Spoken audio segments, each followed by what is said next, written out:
Hello, everybody, and welcome back, one and all, to the Chaos Protocol right here, right now on Transplanar RPG. We are, of course, as always, an all-transgender, people of color-led, dark fantasy, actual play, tabletop channel telling stories set in an original, non-colonial, anti-Orientalist multiverse. What this means is we'd like to start off this stream, as always, by reminding everyone we stand against genocide and ethnic cleansing and support all oppressed peoples of the world struggling against injustice, imperialism, and colonization. Our voices are not just for our stories. You can use !liberation in the Twitch chat to learn more about our stance, or use !action to take a simple solidarity action right here, right now, while we stream. Remember, it is free Palestine until Palestine is free. And now, let's get chaotic. We are back here on the Chaos Protocol with our penultimate stream of Arc 2 episodes 29 and 30. This is the second to last stream. Next week's gonna be the last one. Holy shit. Can you believe we are almost done with Arc 2? Oh my gosh, I hope nothing bad happens. ... ominously. This is the copy I was given, and I love that for me. Anyway, please allow me to introduce my fantabulous cast, starting with Val. Hello everybody, I'm Valiant Dorian. I use he, him, his pronouns. You can find me all around the internet at Valiant Dorian or also Spirit Bear. Please enjoy that lovely treasure I just set you on. Tonight I have the distinct pleasure of playing Sair, Son of Doom, who uses he, they pronouns. And I'm going to pass it over to our ghost dad. Hi everybody, I'm Kai. I use he, they, and she pronouns. I guess I'm ghost dad now. I've been ghost dad. I'm lying. And I'm here to play Mr. Zanin Esh, who uses he, him pronouns. I'm gonna bounce on it over to Sam. I'm gonna take the reins over from Ghost Dad. Hi everyone, I'm Sam Star. I use she, they, and the occasional fate pronouns. And tonight I have the pleasure of playing everyone's favorite time mage / combat medic, and problem that's everyone's problem, Mira, who uses she, her pronouns. And I'm gonna pass it along to the boss. It's me, the boss. So to start off announcements, a massive thank you to our sponsors for Arc 2, Explain Trade, Cheipeku, Hero Forge, and Undying Corruption. So Cheipeku is an incredible company that creates unique, imaginative, and outlandish TTRPG maps you can't find anywhere else, exclusively on their Patreon at only $5 a month. So go to bit.ly/Cheipeku with the C capitalized, CZEPEKU. If you use that link, it will help us. Even if you don't end up buying their maps, just clicking on that link and checking them out helps us immensely. Just clicking all the things in our Twitch chat. Undying Corruption is a TTRPG adventure book about Tonguk, which is a mythological setting based on Korean mythology and published by Nine Heavens Press, which is a team of primarily Korean and Asian diasporic creators. They are really awesome. One of the mini boss designs was based off of one of the monsters in the Undying Corruption adventure path, so really check them out. They have PDFs and hardcovers available for purchase right now. Really, really cool work. And finally, thank you to Dimitri Opines and Explain Trade for believing in us now and always. So if you're in the Twitch chat, use !sponsors to get a full list of our supporters for this stream.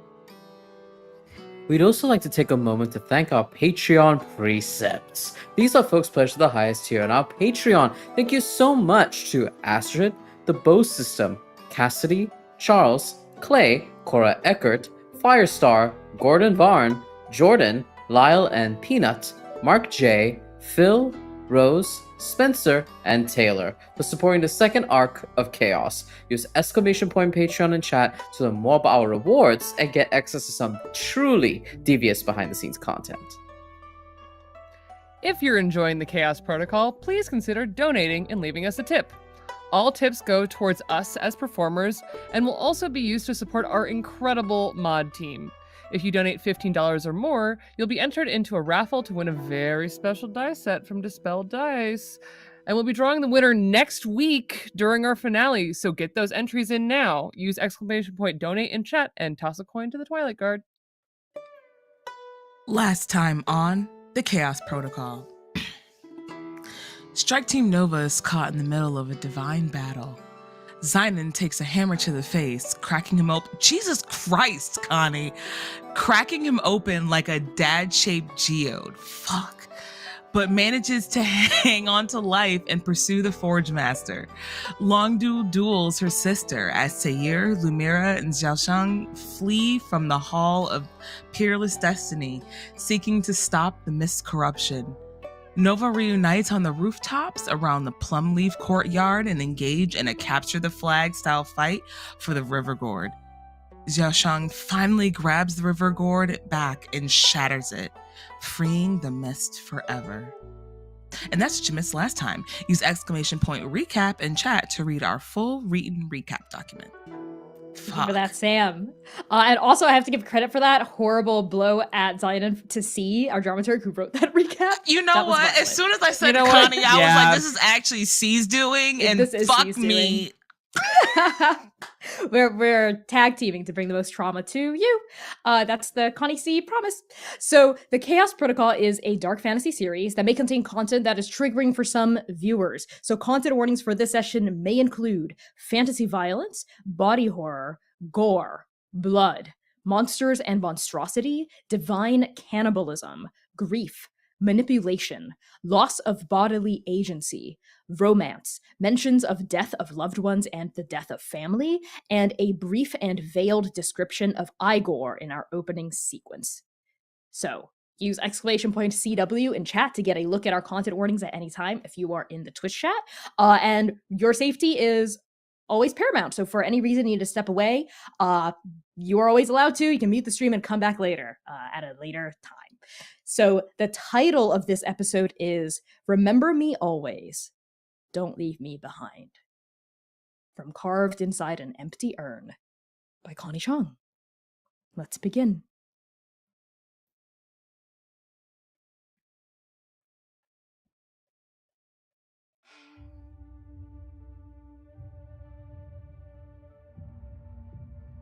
The River Gourd shatters into 12 pieces.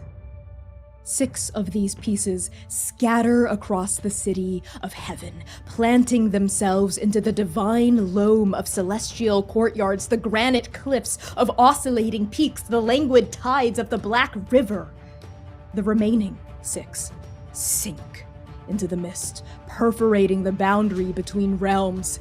5 shards fall into the mortal world, scattering across the 5 great earthly kingdoms, and the 12th and final shard sinks to the bottom of the shattered river, descending into the necromantic depths of the underworld. Over the course of centuries, these 12 pieces shall go on to be known as the River Seals, used to traverse the broken sister realms. But that's not important right now. Not for these agents. Not for this story. Exploding outward from the infinite depths of the Shattered River Gourd. Of the Shattered River Gourd is the mist. Freed, untamed, joyous. It fulminates across the city of heaven, washing the shrouds of panic and denial away from the bodies and souls of transformed gods. It restores these deities to their chosen forms, not to unwrite the monstrosity that has always been there, that will always be there. That is not bad in and of itself, but to give balance to these struggling divines, to unmake this corrupting veil of violence that has been thrust over them. In the Hall of Peerless Destiny, the liberated mist washes over the demons, clashing against the 4 symbols. Strands of white unfurl in fingers of pure fog, pulling at these underworld deities, not violently, not forcibly, but lovingly. A creator's hand guiding them back home. And one by one by one by one, the demons sink into this current of white, plunging into the depths of the shattered river, sinking all the way back home to the underworld. The only demon strong enough, wicked enough, vile enough to resist the gentle but insistent call of the mist is Queen T. Gu, Lord of Death. She rages against the tendrils of mist wrapping around her torso like a lover's gentle embrace. She screams with a noise of pure hatred, and she launches herself again at her sister. It is through sheer loathsome willpower, and sheer loathsome willpower alone, that the sovereign on low resists the river's tide. Longdu, panting now, always the weaker sister, bleeding red like a mortal from gashes across her body, straightens her spine and lifts that diamond blade toward her sister's approach. And back in Plum Leaf Courtyard, the three demons sink into the tide of the liberated mist, their shouts of shock and dismay swallowed by a swirl of lucent fog. And just like that, Shalong, Tang Tang, and Bai Guting are not seen from again. At least not right now. Not from these agents. Not for this story. Upon the roof, Shuijiang stands frozen, shocked, her face a perfect study of strife. Xiaocheng lifts Zifeng, the amethyst blade still ringing from the noise of the gourd shattering against its edge. The courtier of four symbols lifts their chin and addresses the Forge Master, and though the hand holding Purple Wind quivers, their voice does not waver. It's over, Forge Master. The mist has sent the demons home. It's time for you to stand down. You've ruined everything. This is a second chance, Shuijiang. It doesn't have to be this way. You ruined everything. Lunging forward, like the divine tiger that she is, Shuijiang moves with such precision and violence that it happens before any of you can react. Shuijiang opens her jaw, revealing sharp, gleaming canines, and then her teeth are in Xiaocheng's face. The virtue cries out. They stagger backward. Blood, orange blood like a sunrise or maybe a final sunset, arcs into the air, and Xiaocheng shoves Shuijiang away, grabbing at their face, crying out, half of which is mangled, torn, bloodied, orange. And the Forge Master lifts her head and wipes at her mouth, panting, and there is a crunching noise in her jaw, like a diamond shattering. And then she swallows. Orange jade. Could have fooled me. I always thought your eyes would taste like something more pedestrian. But I should give you more credit. You are the Emperor's virtue, after all. What did you do? I understand now why the Devourers ate each other. Oh, this power. It's like nothing I've ever known. And I didn't even eat all of you. What did you do? I'm going to make you pay. I'm going to make all of you pay from stealing from me what was rightfully mine. Shuijiang lifts the axe. Destruction in one hand, and the hammer, creation, in the other. She arcs them above Xiaocheng, whose remaining eye goes wide with horror, and the courtier raises Zifeng to defend themselves, but the movement is delayed. They are wounded, they are staggered from this injury they've just sustained. Zynon, Lumira, Sayer, which of you acts first? Zynon. I think Zynon was standing right next to the Forge Master when she jumped off the building. Mm-hmm. And I think he fully pivots as she moves. And so by the time Ta has taken that bite, Zynon has watched the whole thing, wishing that he had been just a little faster, had been a little bit more corporeal, had been a little bit more cogent. And he's had it. He's had it with her. And he raises his bow. And with all of the ghosts around him, even though he is slowly shifting back into being real, to being, he draws that birdsong bow and he would like to try and do something that, even though he has tried at this point at least 10 times to do on his own and has only done it once with help, he would like to try and shoot a god and make it count. Okay. And Connie, I'd like to dig very deep. And I would like to stop holding back. Fuck yeah. Okay.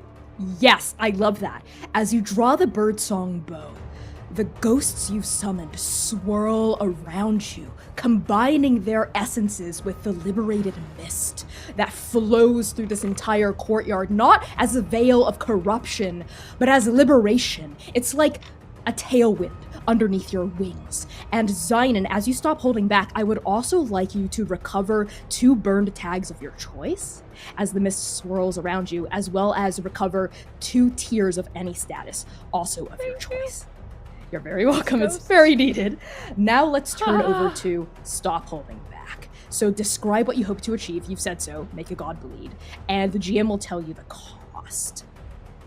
The cost of this is the only place where you can pull on this power is through the cracks spidering across the right side of your face. Because you are a mortal, Zynon. You are a mortal somewhere between being a ghost, somewhere between being a man, both, neither. Something that is all of it at the same time and also none of it at the same time. But that's still not enough to make a god bleed in the Sister Realms. You need godhood itself. Only divinity can punish divinity. Only divinity can consume divinity here.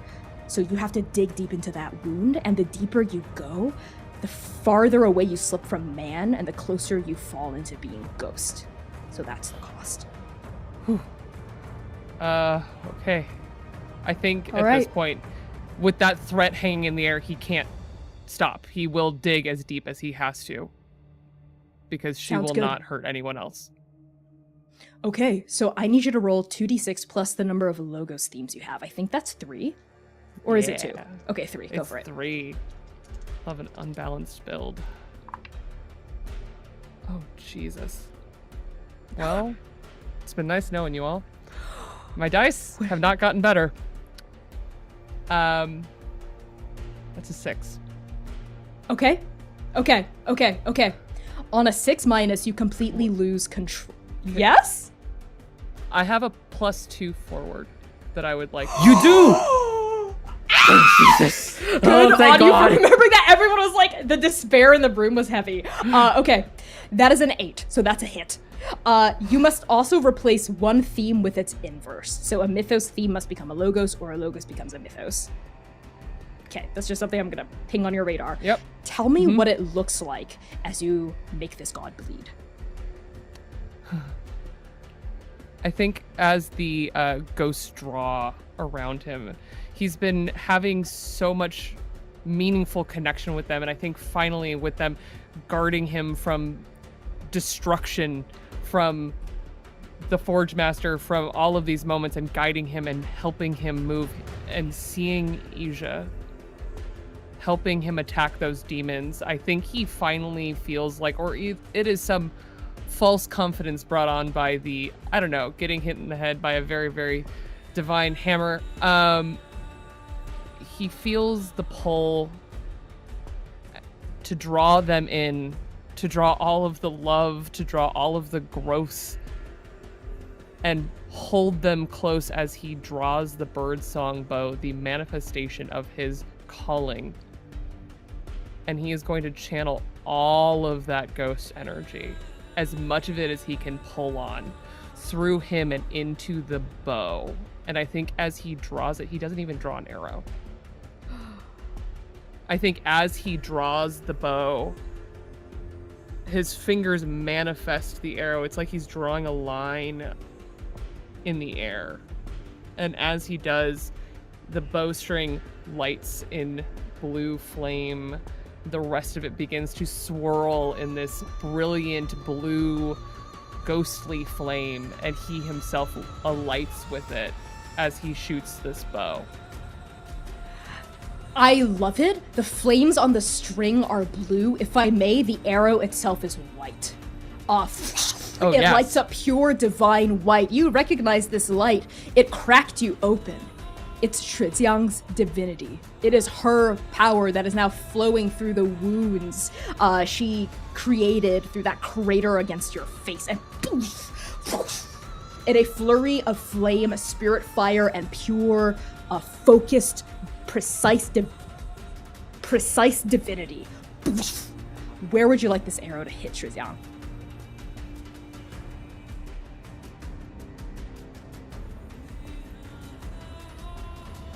You're muted. In the same arm that he's been hunting after repeatedly. A true archer is all about consistency. So he is going to go after that axe arm. Okay, yeah. The arrow punches right through the forearm. Again, like a perfect clean shot.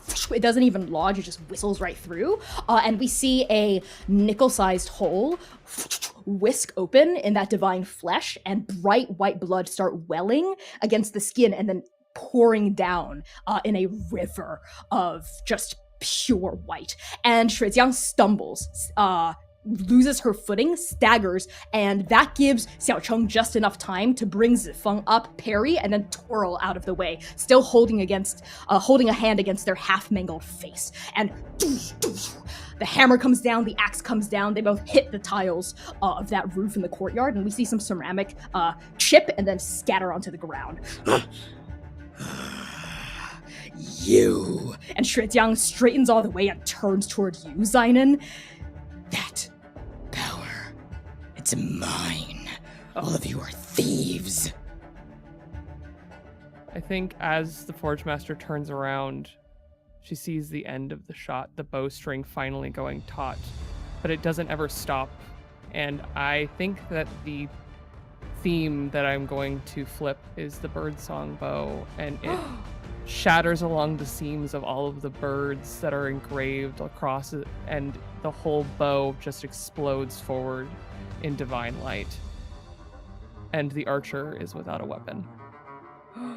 As it explodes and these bright crystals of light fragment around your face, haloing you, Shijiang's anger turns to shock, and then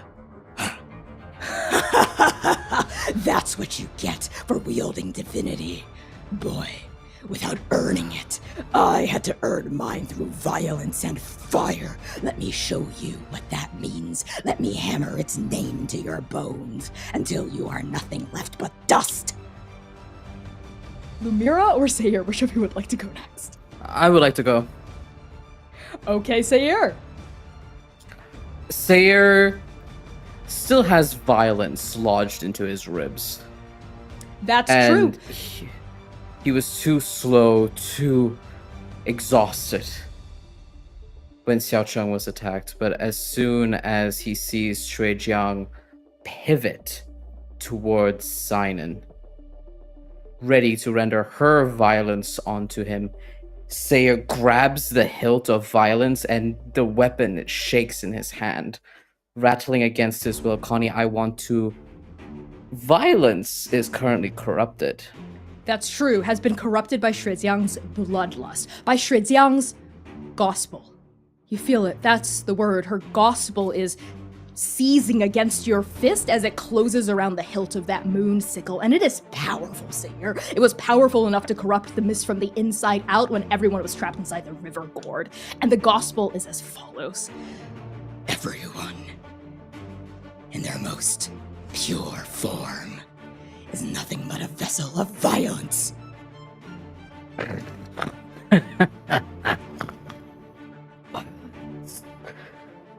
Another word for doom. And I want to wield the doom of that's corrupting violence and wield it myself against Shijiang. That is so fucking metal. This is like two evil forces fighting each other. I love this. I need you to channel your power. So roll 2d6 plus power tags. Wahoo! Yes, I'll be more than happy to do that. I would like to use Guardian Shrine Beast, Protector of Chosen Ones, Ironclad Coat, a Devourer's Edge, Monstrous Countenance, Powerful against Gods, Weave Omens. That is 7. Let's see. I'm going to invoke the status Bleeding 5. I think you're at Bleeding 5, so that's I gonna be am a Bleeding +2 5. total. Yes. Go for it. +2. Don't fuck with me, die. You did not fuck with me, die. That's an 8. Okay, that is a hit. So on a 7 to 9, you already know what it is. Choose one effect. The effect is limited or the effect is volatile. Volatile, baby. The truth continues. None of you have ever picked limited, and I love this for us. The Honestly, illusion of choice. I appreciate you continuously asking, Connie, but you I should gotta just ask. go I know. forward. Now, Watch that be the one time you pick limited. Okay.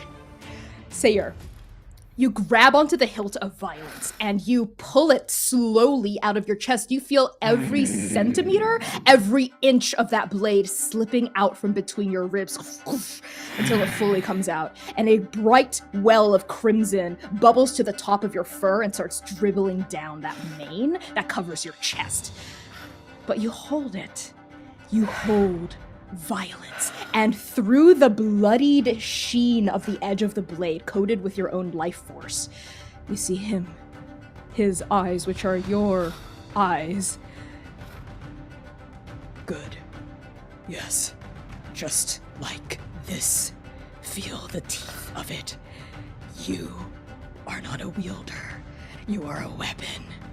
But who says a weapon can't have its own sapience, have its own desire, have its own will? Hold it right here. This is the place where control and patience meet violence and doom. Walk the razor's edge. Cut your feet upon its thorns. That is the price you must pay to wield yourself. Now, surge. Through each word of that lesson, Sayer presses the blood of his own life force against his teeth and lips.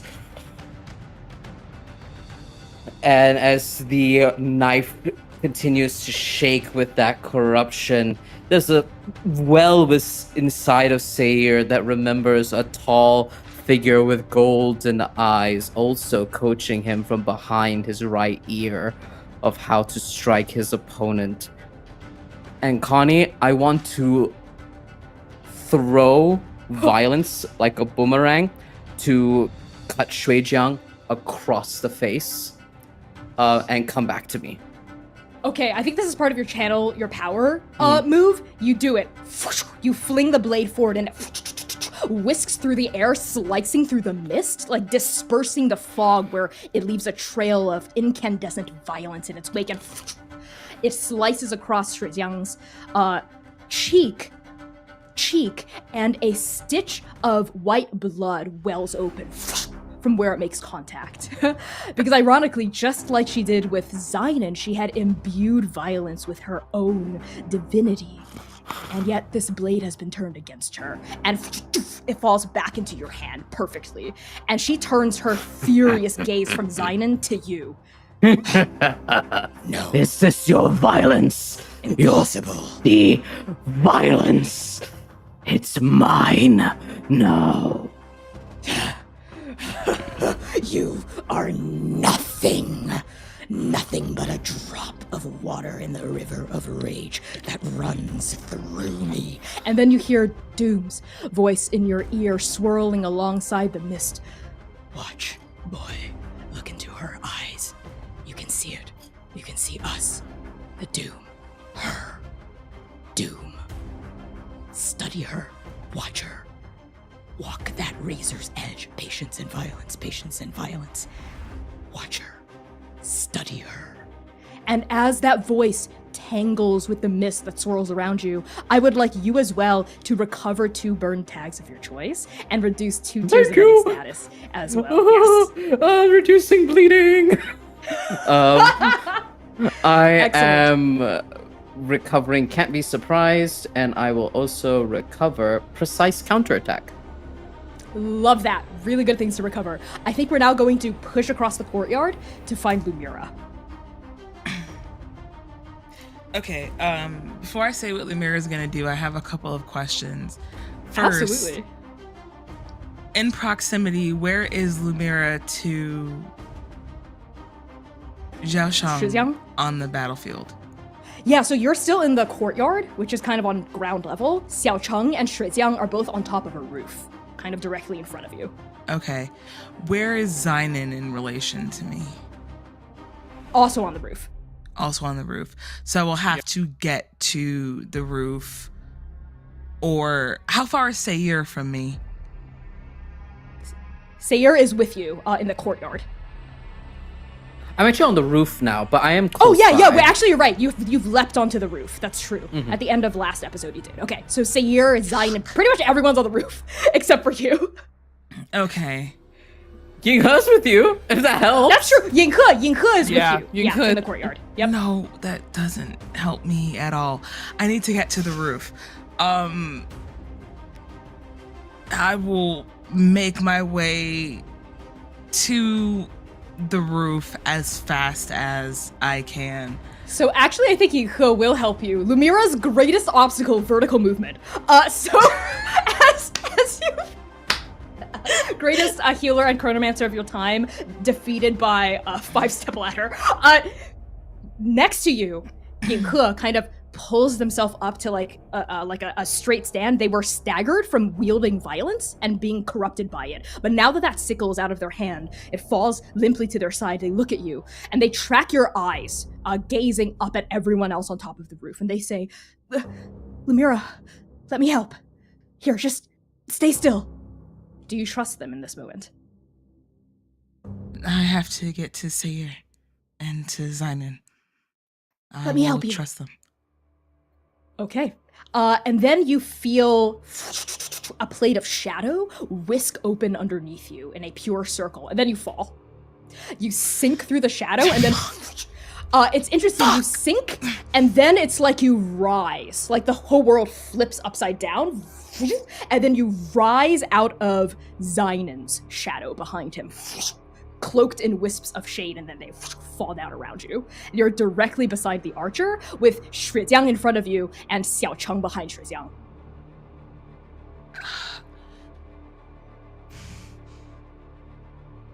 Lumira sits there just briefly. It feels like a long stretch of time as her eyes jump between Sayir and Xiaosheng and Xinan.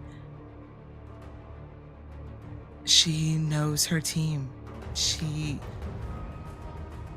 believes in them and what they can do. She has to save the mission. So Lumira will create a liminal around Xiaosheng. And in the midst of that liminal will attempt to revert time back to when they didn't get their eye bit out. Okay, so that's going to be a channel your power moment. As you kind of throw your hand forward and focus on Xiaocheng beyond where Shijiang is standing, you also feel the mist, the liberated mist, whoosh around you as though empowering your movements. And you also get to recover 2 burn tags of your choice and reduce 2 tiers of any status of your choice as well. So, Okay. tell me the tags you're rolling alongside this move. I will mark down battered Okay. as well as marked for death. Okay. And then, so I recovered 2 tags and, okay. So what I will do is I'm going to throw all of my training power tags into this. So Okay. first aid, healing, diagnoses, and trauma medic. I will, however, inflict need stabilizer because I did not give Xiaocheng a stabilizer before I tried to do this. I will also inflict corrupted by the mist, so that knocks it down to 2. Okay. However, I will add forbidden knowledge, creating liminals, and revert time to heal. That's pretty straightforward. Yeah, that's a +5, unmodified. I'm going to invoke Marked for Death 1, Okay. Corrupted by the Mist 1, and Bloodied 1. So that's a total of a +2 to your roll. Okay. Sounds fine.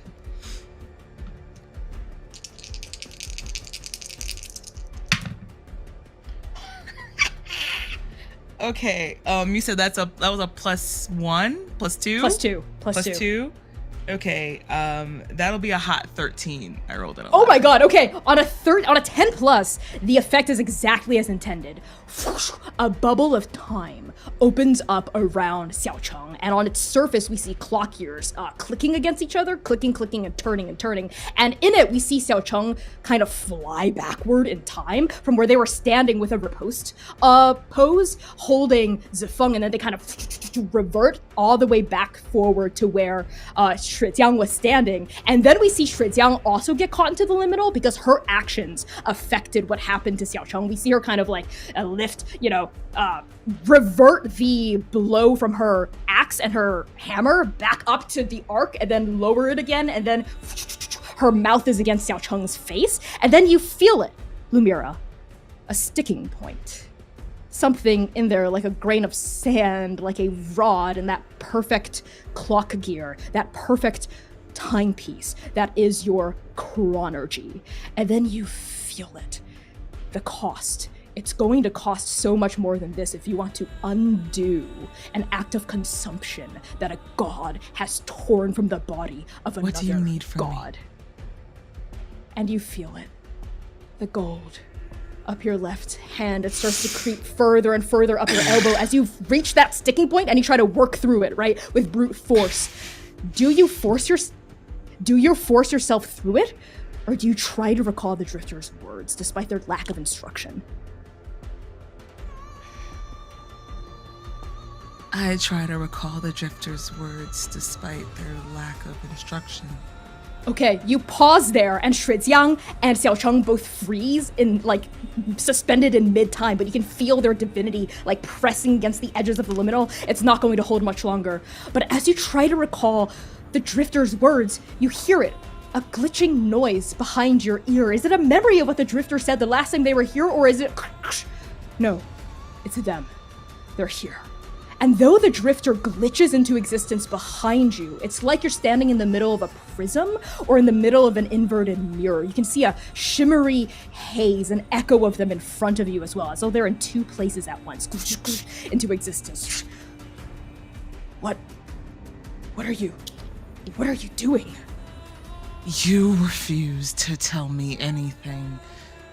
So now I take it in my hands. Do you help me or not? The Drifter vanishes and then reappears on the other side of your periphery. Stop doing that! We've already done this. Work No, we through haven't. It, Lumira, the way I taught you. You didn't teach me anything! What are you talking about? And then that Drifter vanishes as well. And then another Drifter somewhere above you, but also beneath you. Lumira, that's your name, isn't it? Are you going to help me or not? I don't have time for this! This conversation hasn't happened yet. This isn't right. Fate, fuck me! Help me! And on you calling out, help me, you don't lose any more years off your life because of the choice you've made with this perfect 10, this perfect 13. But the two gods do break out of the liminal. There's a kind of explosive force within you that you feel. It even slides you several feet down past the tiles, which scatter into the courtyard. And Shijiang and Xiaocheng flip forward through time, back exactly where they were before you held them. And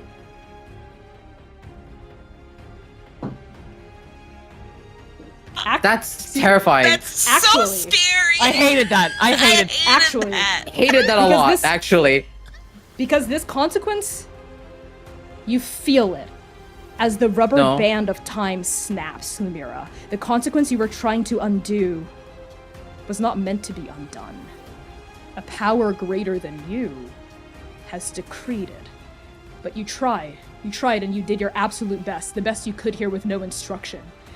So this is what happens.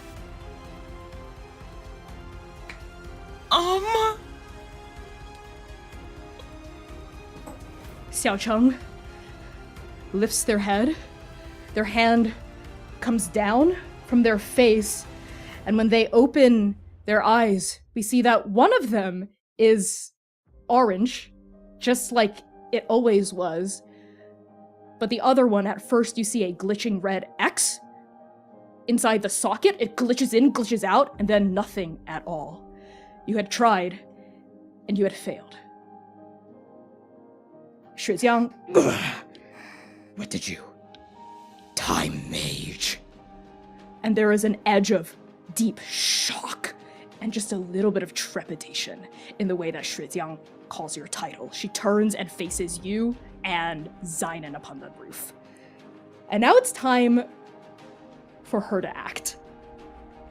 I think Nova has sufficiently turned her attention away from Xiaocheng in this moment, with all of your combined movements. And she lifts her axe, lifts her hammer, and she comes at the two agents of trans who are closest to her, Zynon and Lumira. Zynon and Lumira, I want the two of you to pick between yourselves. Which of you is attacked by creation and which of you is attacked by destruction? Oh, Jesus. Sam, do you have any thoughts, any opinions?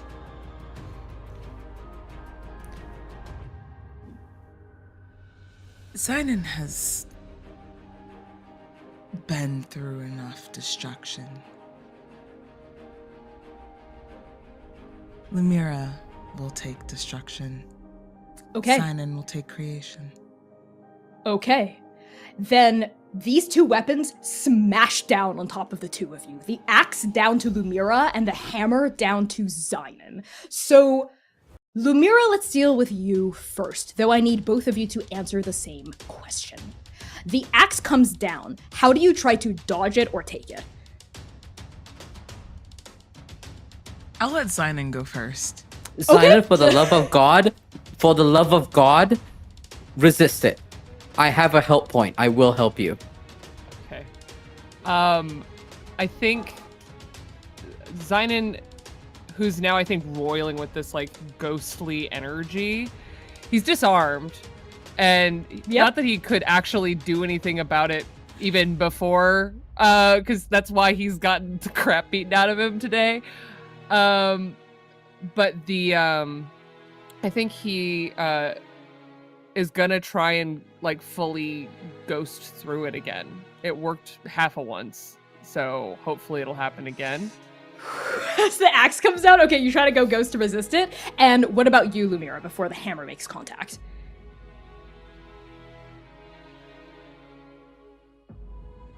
Lumira would like to stop holding back. Oh. Okay. Okay. Okay, in response to this, so how are you trying to wield your powers? I think when Lumira sees that blade coming down just for a glimpse, for a second, in the glimpse of whatever light that is there on the battlefield in that moment, she sees this black eclipse, the blade just directly blocking it out for a second before it dissolves into cherry blossoms before sputtering out of existence. Lumira would like to create a liminal around herself and Zynon. Okay, a protective one, right? To kind of like protective one, absorb a both complete blows. shield. Okay, Right around. that's what you both hope to of them. achieve. I Yep. love it. The cost has already happened. That's all I'm gonna say. So roll 2d6 plus logos. Okay. I have. Okay, so I'm going to add. You don't need to invoke any tags. Just how many logos themes you have total. Yeah, I have two. Yeah. Logos, Okay, great. I have two logos themes. Okay. Lovely. However, I do have an improvement that once per session, I can't wait. Is this a channel our power or tempt fate move? No, it's a stop Nope. holding okay, back. stop holding back. My bad. Okay. All right. Okay, that's fine. 2d6 plus 2. Let's do it.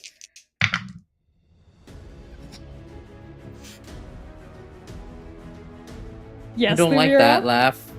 It's either really I'm good or really nervous. bad. Is it really bad? You have a +2 forward too from our mission debrief.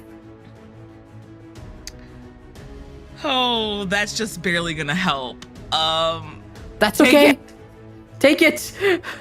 Listen, that makes it a 6.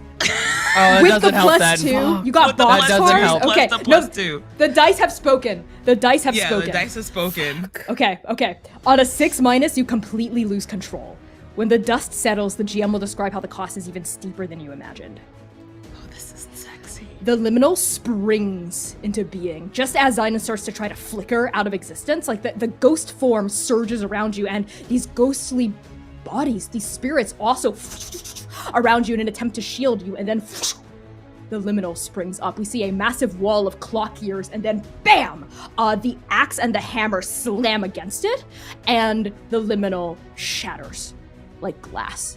And the momentum keeps going. And you know this is going to happen, Lumira. This is how you die. This is how it happens. The axe and the hammer come down, and then the drifter, 2 drifters, they split, almost one slightly ahead in time of the other, one slightly behind, one in front of the axe, one in front of the hammer, between you and Zynon.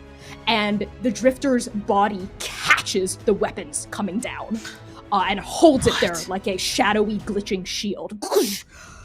And these 2 drifters speak in tandem, one slightly delayed like an echo, one slightly ahead. And the drifter says, The cost, Lumira, you have to. And then the other one cuts in and says, Why are you doing this? You're pulling on yourself! And you feel that gold start to creep up your arm again, that deep pain radiating through your body because the drifter hasn't showed you how to control it. You're still drawing on yourself to form this liminal. And even though the drifter has no face, has no eyes, has no expression, you get the sense that they are turning their head over their shoulder as they're catching both weapons inside their body, inside time. And in this moment, they buy you just enough time. They turn their head to you and they say, I thought we had a deal that you wouldn't do this to yourself anymore. We never made it. We never made a deal. And she's like clutching her arm to her chest, watching the gold just drip down her forearm into the crook of her elbow.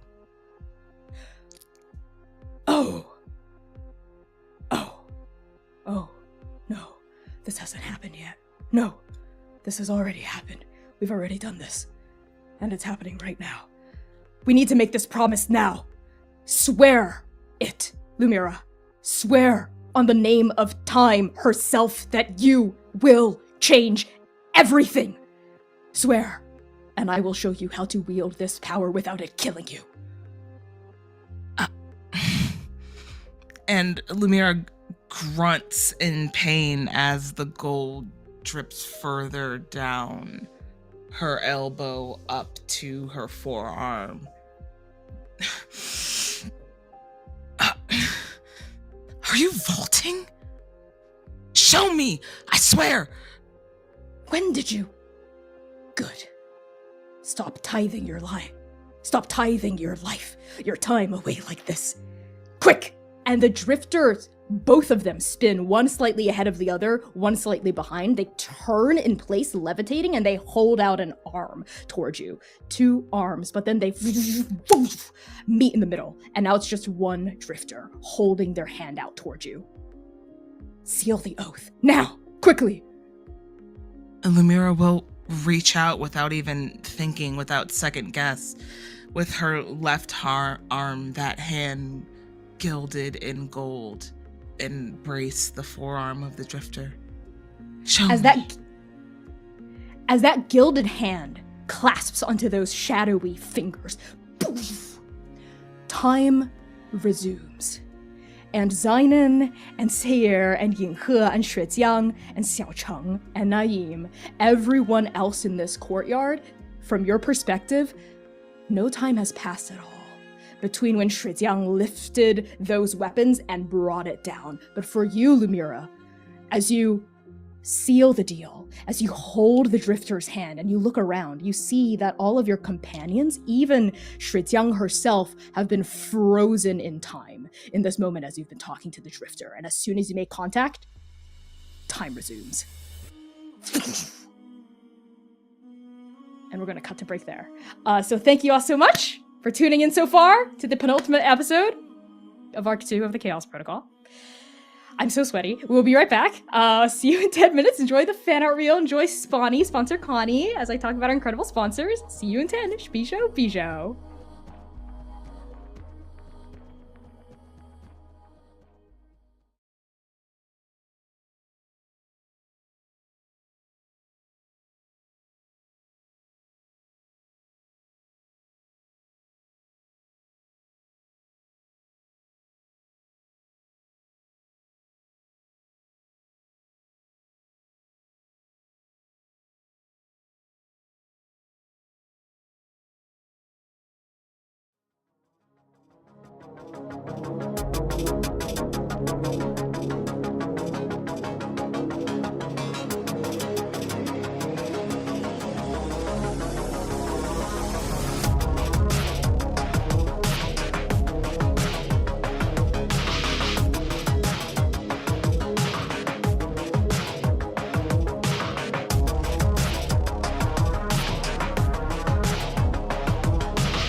If you're like me and you enjoy narratively driven, theater of the mind style tabletop campaigns, then check out Cheipeku Scenes. Cheipeku Scenes are hand-painted, intricately detailed backdrops that will deepen immersion, establish mood, and take your campaign to the next level. They even have a commercial license for fellow creators just like me. I've been using Cheipeku Scenes on the Chaos Protocol, my own streamed tabletop campaign, and the animated backdrops add so much depth and engagement for my players and the viewers. Plus, all of Cheipeku's scenes match perfectly with their battle maps. So if you're fighting a wizard on the edge of a waterfall, you can switch seamlessly between map and scene to convey the full majesty of your encounter. Chei and Peku are a couple who love to make maps, creating unique and outlandish scenes you won't find anywhere else. And as one of the top RPG creators on Patreon, they've got the imagination to match yours. For only $5 per scene, you'll unlock every variation, plus a license for commercial use. For $10 per scene, you'll get access to animated scenes, as well as Alchemy RPG and Foundry VTT modules. But here's the kicker, patrons of any tier get free access to Cheipeku's entire backlog. You're only charged for new scenes that they release 4 to 5 times a month. I can personally attest to just how incredible these scenes are in terms of quality, consistency, and immersion. So head on over to cheipeku.com to browse their entire backlog and pledge to their Patreon today.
Hello, everybody, and welcome back to the second half of the penultimate episode of Arc 2 of the Chaos Protocol, right here, right now on Transplanar RPG. Before we hop right back into the episode, a reminder of content warnings for the Chaos Protocol. We are a dark fantasy series that may contain content that is triggering for some viewers. So for the back half, content warnings for this session may include fantasy violence, body horror, gore, blood, monsters and monstrosity, divine cannibalism, grief, manipulation, loss of bodily agency, romance, mentions of death of loved ones, and family. So if you're in the Twitch chat, use !CW to get a look at our content warnings at any time. And if you're on YouTube or on our TikTok, go to the link in our bio or transplanarrpg.com to learn more about the show and its themes and common topics.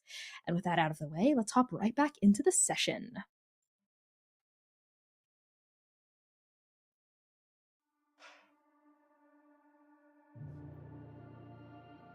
Lumira, please roll me a d20.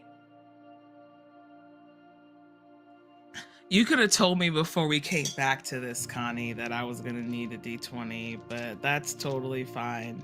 No worries. Not at all an whatsoever. ominous thing either. Yeah, no ominousness Just at all. pulling random die types at us. Right. 18.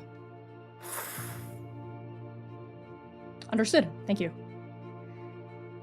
Lumira, one day, in a future that has already happened, you will weave a liminal with the same perfect precision and unmatched power as the one that explodes out of you right now.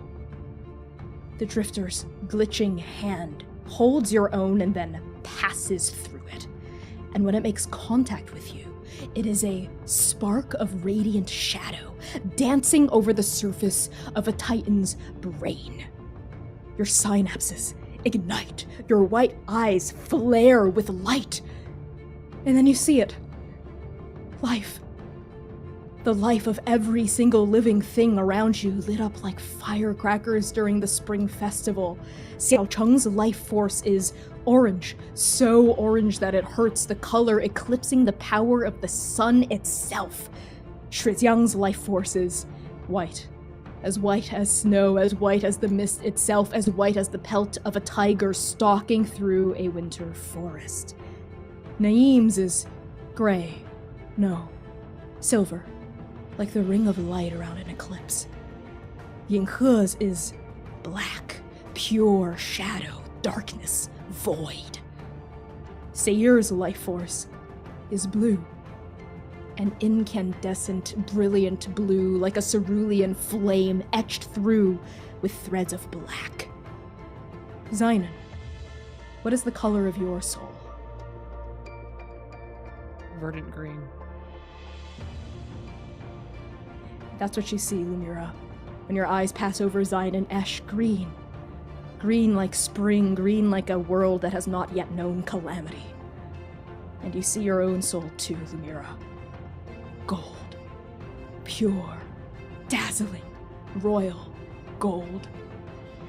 But it's not just the people around you who brim with life force. You see it in the grass of the courtyard, a bright, shining emerald. You see it in the trunks of the fruit trees, a deep, rich mahogany brown. You see it in the timber pillars holding up the buildings. You see it in the weathered gray stones that make up the flooring. You even see it in the very air itself. Molecules of water, particles of pollen, dust, the very mist itself. These plants, these inorganic substances and materials, they don't have the same incredibly complex and brilliant soul force that the people do, but the life they hold is still there. It's still undeniable. No, not just life. Time. The time that every single person, every object, every single atom has left in the journey before they are taken by oblivion. This is the time you can pull on to empower your chronomancy. This is how you can offload the cost away from you. The Drifter's glitching fingers still cover your own, and you hear their voice in your ear, superimposed over reality. You see it, don't you? The life. The time.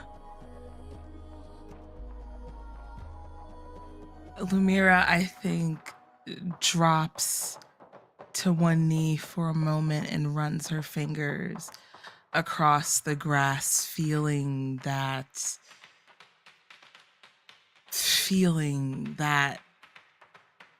energy, that life force. Before she takes a look down at her left arm, most of it gilded, and then looks back up at infinite resources. Less of me and more of it. That's right. All you have to do is focus your attention on the life force that you want to tithe to time. You have been tithing your own for too long. How many years have you given already? What was it again? 26?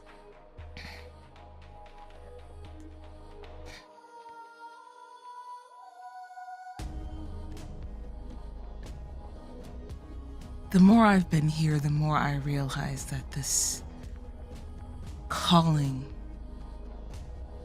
the one I swore myself to, the one that fate gave me, told me. I've always wondered why it was so difficult to master, why it was so hard to grasp.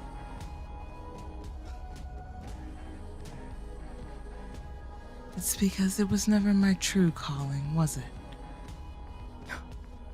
No, that it wasn't. But you've gone through many stumbling blocks trying to master it, and you will go through many more.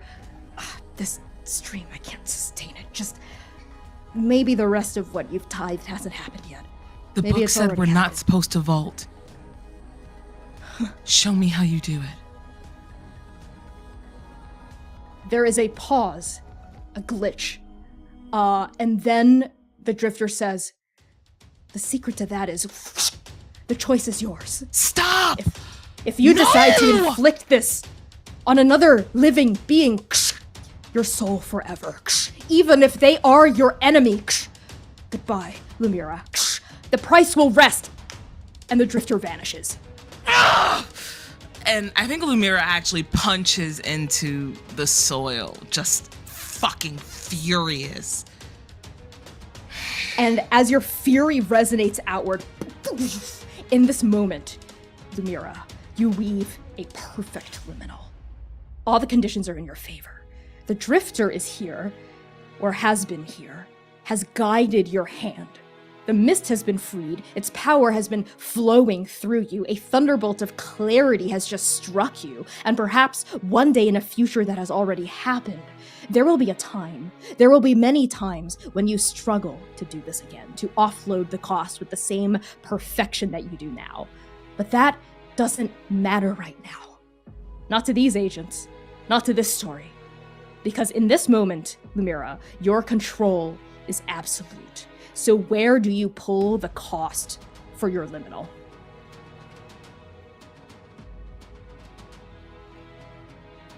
Lumira pulls her cost from the Forge Master.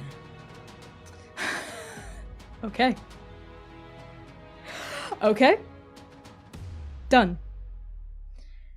And Lumira, of course, because you did roll a miss, that 16 you rolled earlier has been added to the tally of the years that you've tithed away, making it for 26 total. And now, as time resumes for you and everyone else, this liminal that has been summoned, that was shattered between you and Shrityang, now expands, it pushes outward, forms a balloon, a dome around the entire Plum Leaf courtyard, trapping you and Zynon, Shrityang, Xiaocheng, and Sigir inside of it. The only people who are not stuck inside this liminal are down in the courtyard, Yinghe, and up on another roof, Naeem. As the liminal comes down, we see them suddenly come to a halt as they were trying to approach the roof that all of you are on, and then they slow down. And we see blossoms that flutter out of the liminal also slow down on the breeze. And now it's like you've fixed yourself basically into a cage match with just Shrijiang and Strike Team Nova and the virtue of the Emperor. Shrijiang lowers her weapons, staggers away from where that liminal had ballooned outward and pushed her back. What is this? She looks up around her, lifts the axe and taps it against the dome against her head, and it springs back with an intense force. You feel it ribboning against your soul, Lumira, but it doesn't hurt you. In fact, Shrijiang lets out a ugh when she taps her own axe against it because the source of the power is her. You are siphoning her, Lumira. You feel it. She feels the connection too. She staggers again, and then we see thin wisps of her soul force, visible only to you, Lumira, and her, eking out from the center of her body and pouring up like a battery source. What? How did you? Your downfall. And Lumira's eyes were closed at this, but once she says downfall, she opens them and her eyes are glowing bright gold, just like liminal that she has them locked in. Neil. Never. If it's a final stand you want, it's a final stand I'll give you. And at this point, it doesn't even matter if I kill all of you or if you all kill me. All that matters is I'll stain your hands with my blood, and you will know beyond a shadow of a doubt that you are no better than me. Because I'm not the one that's stuck here with you.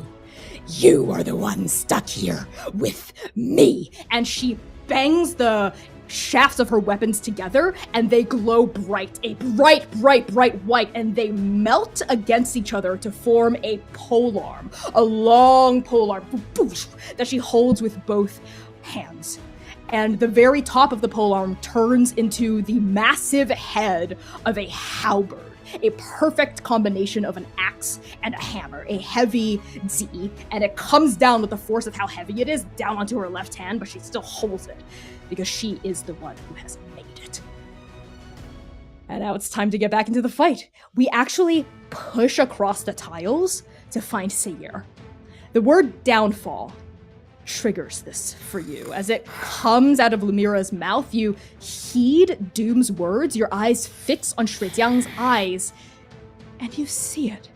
You see what Doom has been trying to show you. You see what Lumira has intuitively picked up on. Shrijiang's downfall. Shrijiang's doom. The thing that will be her undoing, her weakness, her greatest flaw. The only thing that could fell her, truly fell her. And it balloons behind her like a silhouette. It balloons behind her like a halo, like a parhelion of light, and you see the outline of Lu Hua, the Forge Master's apprentice. The only thing that could convince Shrijiang to stray from this path of violence and destruction. And now, which of you acts first?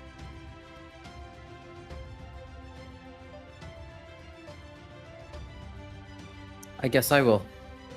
Okay.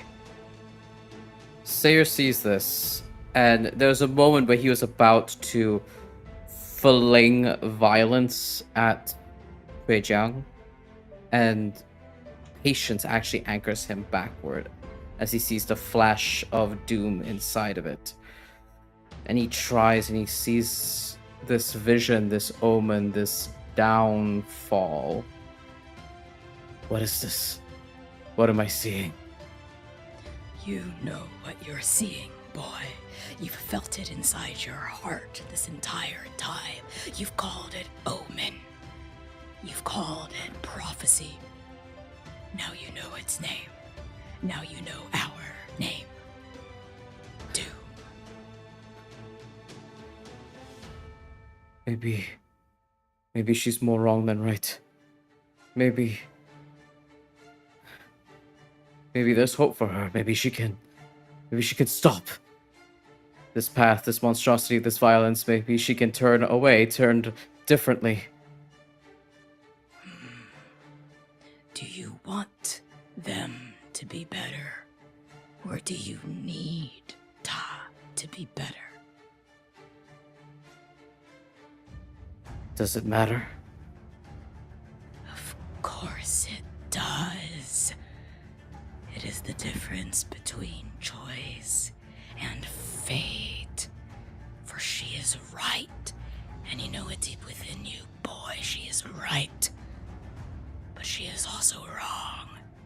The voices have infinite sound. She wants them to have one. Then maybe I show her what she's been missing this whole time. And I will search, like, this moment is encapsulated within Sayer's mind's eye, standing across from this deer-headed entity. And he surges out of that vision, out of that omen. I would like to try and pin down Shui Jiang. Ooh. Just like hold her down, like Yeah. immobilize her and like trap her? Okay. Mm-hmm. That's going to be connect. Okay. For connect, oh goodness. When you connect with someone, you have to reveal something intimate to them and roll 2d6 plus tags because you're literally, I'm adjudicating this as you're literally physically connecting with her, like holding her, holding Okay, so I her don't have to say down. anything? Right. No, you do. That's Okay. not what I said. you Okay, do, you do, okay.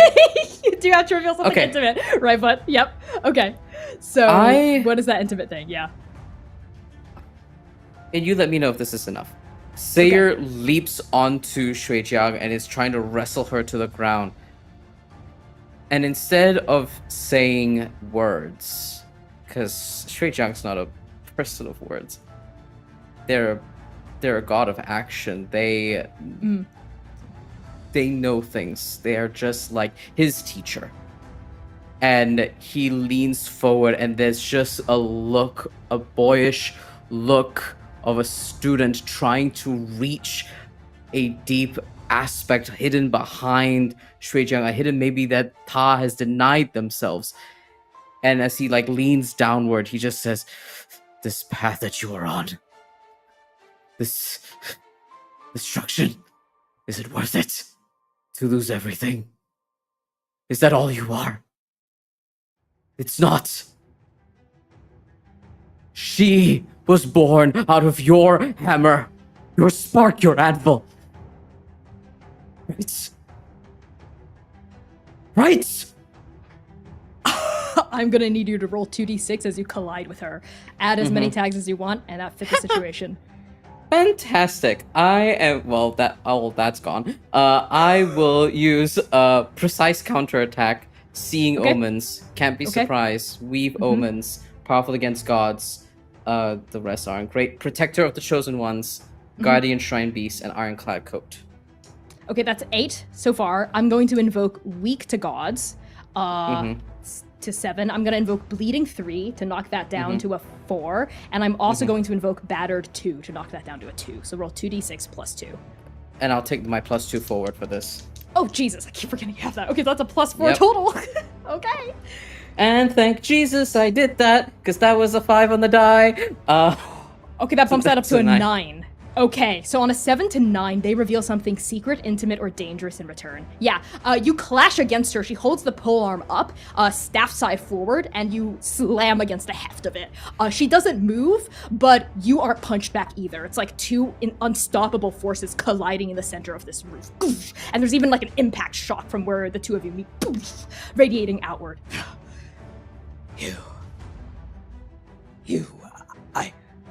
I seen it. Stop it! Don't deny it in Stop. yourself. No, I saw the no. truth. Look at me. Look at me. Don't turn away from the truth. You know it. I am not your see it. mirror! Whatever redemption, whatever absolution you seek to find, you will not find it in me! How dare you speak my apprentice's name, invoke her presence! In my presence, you know nothing! You know nothing! And yet there's something broken in her face, like a shattered gourd. You've touched upon something, a reflex, and she has to kick, has to bite. Do I not? Forge Master. And he says that in a word of an Omen speaker in the voice of the Son of Doom. You. No. And in that moment, she sees that you have seen it. Her downfall. You can't hide it in your gaze. They are too piercing. Because it's not just your eyes that are flaring now. It's Doom's eyes, which are yours eyes, which are also not quite your eyes. And she doesn't like being seen. Doesn't like being known. She pivots her body, her strength, and she throws you, kind of like casts you away from her. You turn and you stumble, you stagger. And now you're on the same side of the roof as Xiao Cheng. And as she throws you off, Shi Jiang says, "Gah!" Looking at me like that, like you know me, like you know the gods. Cast your gaze elsewhere, boy in search of mirror. And Xiao Cheng calls up to you, "Gah! Sayer, are you okay?" Still like I'm fine. holding onto their mangled face. And you see Xiao Cheng's downfall flickering on your periphery as well, now that you're close to them, a bright orange thing, and it draws your eye. Sayer, you cannot help but look. Shizjiang has done this to you on purpose, to throw you off her scent, to make you look at something other than her. And Xiao Cheng's downfall is too great for you to ignore. It surges around them, and it looks like the Emperor? No, not quite. The gods of the city of heaven? No, not quite that as well. It is an oscillating, constantly moving series of peaks that evoke the city, series of swords pointing down at the back of their necks, series of plates? And they keep shifting, keep moving, but they all point toward the same thing. Self-sacrifice.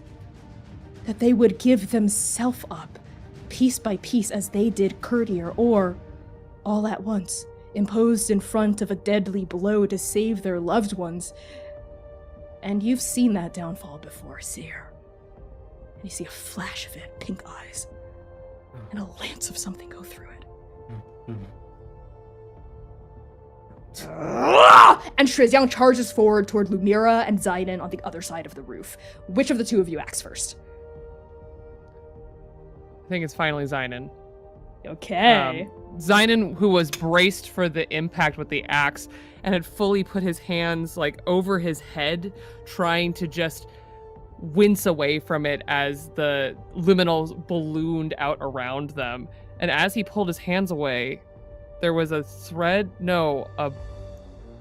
drop of molten metal, and then another and another. And as he starts to kind of look to see what's going on, a little distracted from all the things going on, a little overwhelmed by the liminal as well, he can't help but pull and pull. And in his hands, he just keeps on finding where he did find a cherry blossom, a bloom of cherry blossoms. Now it is something new. It is something different. It is molten raw creation.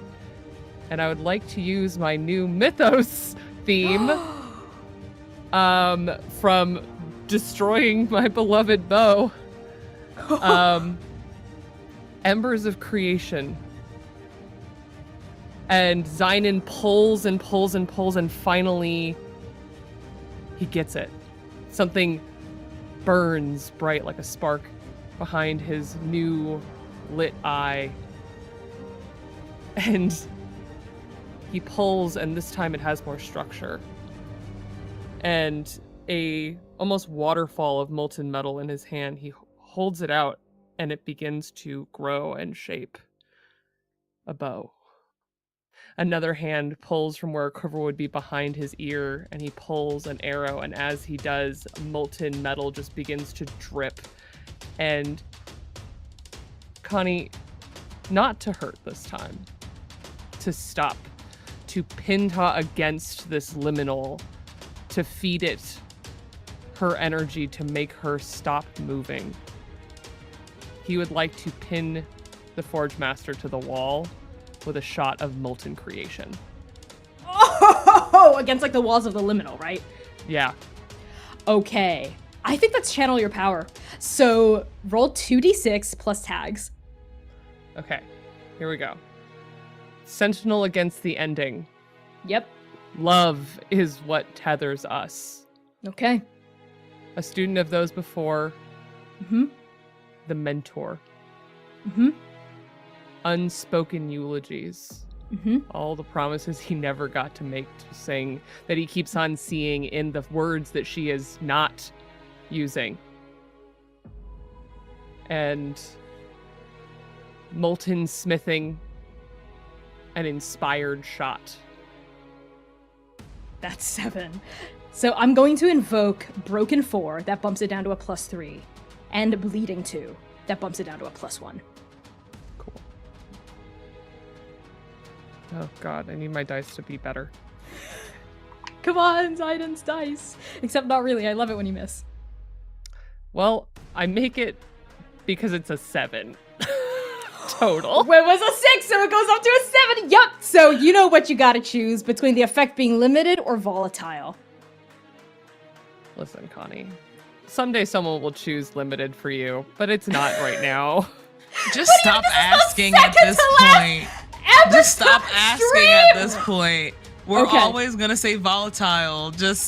We're always gonna say volatile. You knew this when you casted us.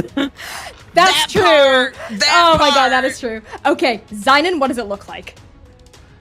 As he draws this arrow, and he's never fired a bow made of molten creation before, the arrow doesn't make a sound as it impacts the side of the bow, and he draws it, and as he does, it continues to just drip molten metal, hot orange, glowing, bright yellow, white hot, and he draws it tight and looses it in one fluid motion.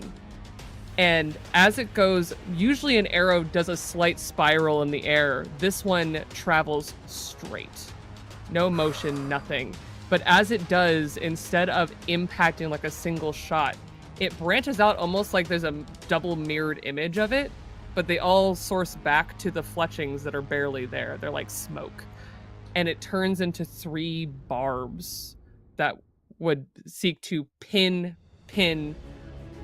and pin Ta against the wall. Yeah. The 3 barbs pin against her left shoulder, her right shoulder, and then straight through the chest, and pin her against the unseen wall of the liminal. We see like a ripple of clockwork gears go out from that unseen impact as she looks down at her left shoulder, which is now bleeding white, looks down at her right shoulder, also bleeding white, and a bloom of white coming down from the center of her chest. As she kind of tugs her arms against it, still holding that pole arm in front of her, and is unable to like pull herself off from where she's been stabbed through. You, all of you. And here's the volatile part, because you do succeed in this moment in pinning just her against the liminal. But to your horror, she starts walking forward, disimpaling herself out from the arrows, taking even more damage in the process. But her rage is so bright, so incandescent. She is the Forge Master. She works with materials and energy hotter than the surface of any known sun. And she all the way out from where those arrows are, and in the holes on her body, we see sparking embers of pure creation. The same embers that you now wield, that she has smashed into your soul with the hammer of creation.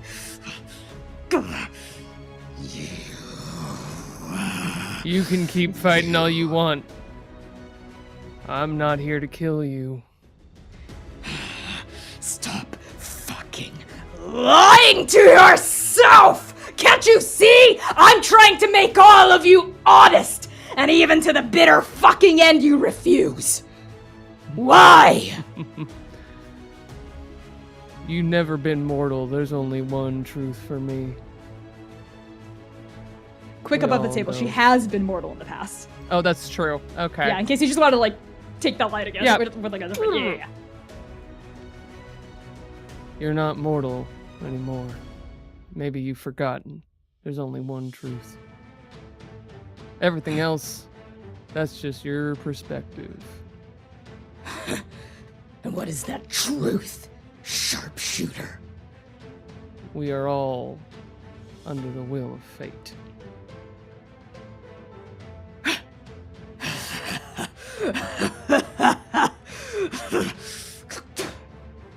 Maybe the fate that you serve and the fate I serve are not the same.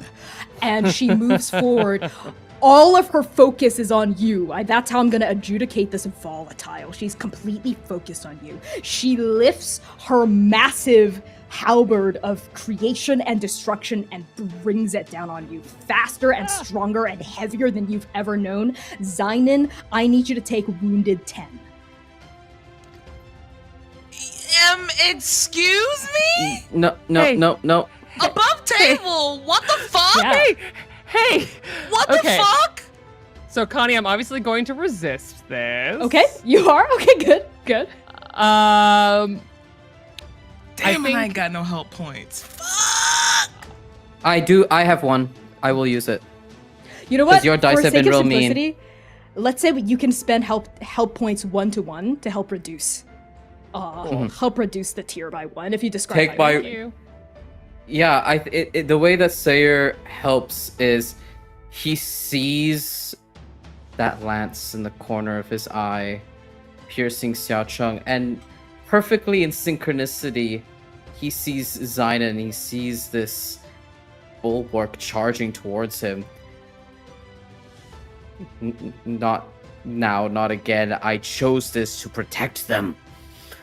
And Sayer, who's still in his mind's eye himself, the young man standing next to this deer-headed man, I can't let him die. And as he surges forward and he returns back to the present moment, a tiger man, essentially, launches himself towards Shuijiang and just wants to clip ankles or clip the thigh just to Yeah, slow knock her down. off balance, right? So the blow isn't literally fatal twice over. Okay. Yeah, so your help will help reduce that by however many points you want to spend and have. I only have 1 point, so it's just one. I think it comes up as him clipping the ankle and says, "Don't touch him." Oh, Yeah, and and I do! the slash I goes was down. looking at Sayers. I have 2 help points. I'm also gonna help. Are you kidding me? Okay. How do you assist?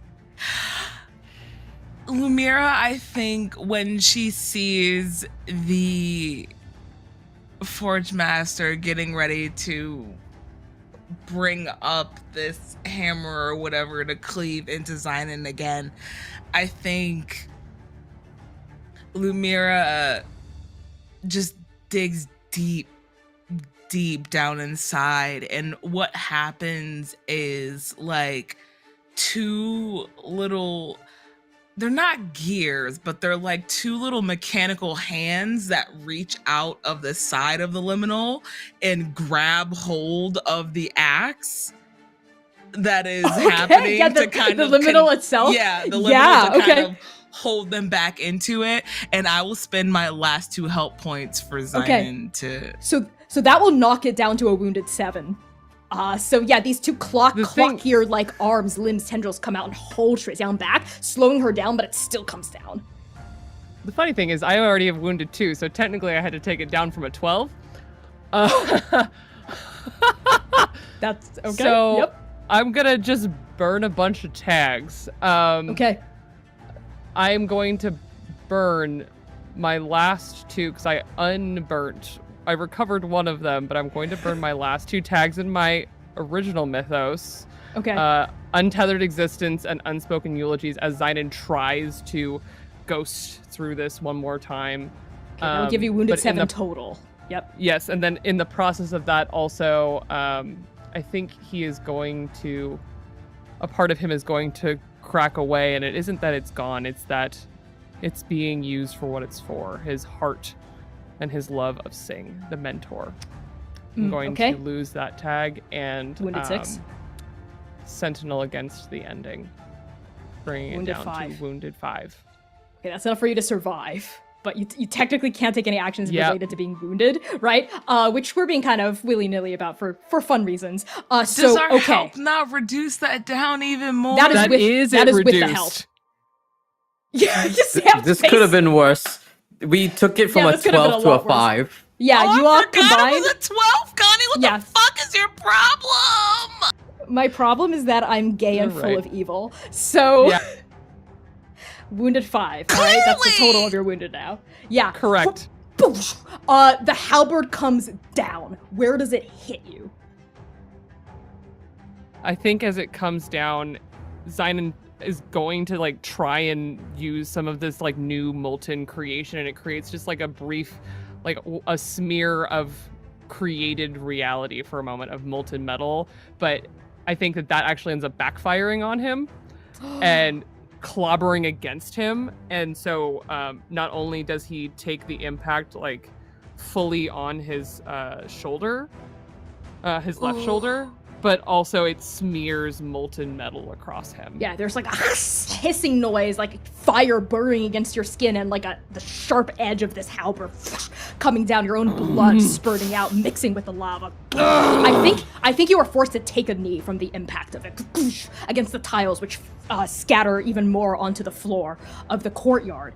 As this happens, a heartbeat after the power of the impact from the halberd, there's a noise in the distance. And even though all of you have been trapped in a perfect liminal by Lumira that slows down everything around you, or rather, you all inside of it are moving really quickly, what happens outside of it moves almost faster than even your eyes inside this acceleration can track. You all see from your positions on the roof of the Hall of Peerless Destinies, multiple city blocks away, exploding open. And exploding out through the roof, moving as fast as a shooting star, rather two shooting stars entangled with each other, are an amethyst dragon coiled around a silver Telian. From this distance, they look like stars perforated through the void of the night sky. And then you see them arc through the air and smash into a different part of the city, and then explode out of that part of the city and smash into yet another part of the city. The Doomed Sisters fight has exploded out of the throne room of the city of heaven and is now wreaking havoc across all of heaven itself. Shrijiang rips the halberd out of your shoulder / your neck. Look at that! Look at that! And she points her halberd up to where the emperor of the city and the queen of the dead are fighting. This piece of the city of heaven, this so-called piece is false. It has only ever been false.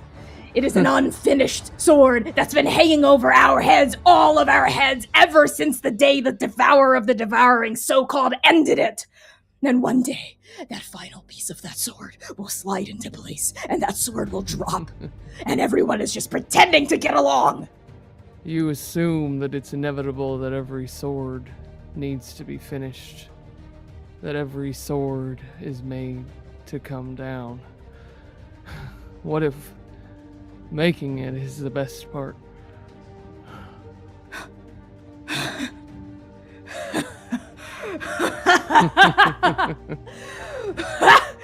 If we were just meant to be here and to make things, then why? Why was I born with this hunger inside of me? Why were all of us born with this capacity for hurting other people inside of us?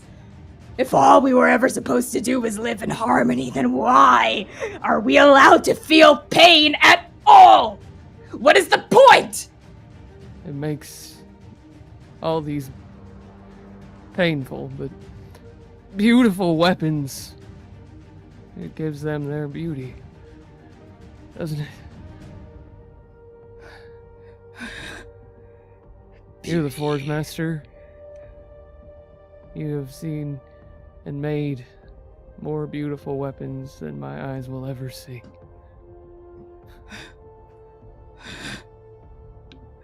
Then let this be the last. And she lifts this halberd, this executioner's halberd, and starts to swing it back. Lumira, you're the only one who hasn't acted yet. What do you do? Oh, yes, of course. Let's cut to break for a tech thing. Be back soon. Oh, what? Oh, go catch her! Oh, okay, cool. I thought it was like immediate. All right, cool. So we'll be right back as Triziao is holding the axe up over her shoulder. I'll be back in however long it needs to be. We'll be back really soon. Tech break.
Hello, folks. Thank you for waiting as we work through that technical delay. We're back now. Back to the penultimate episode of Arc 2 of the Chaos Protocol. As always, as we're coming back from break, I'll just remind everyone of content warnings for this episode. So the Chaos Protocol is a dark fantasy series that may contain content that is triggering for some viewers. So content warnings for this session may include fantasy violence, body horror, gore, blood, monsters and monstrosity, divine cannibalism, grief, manipulation, loss of bodily agency, romance, and mentions of death of loved ones and family. So to get a full list of these content warnings at any time, use !CW in the Twitch chat. If you're on YouTube or TikTok, go to transplanterrpg.com, which is the link in my bio, to learn more about the show and our common topics and themes. And with that out of the way, let's get back into the fight.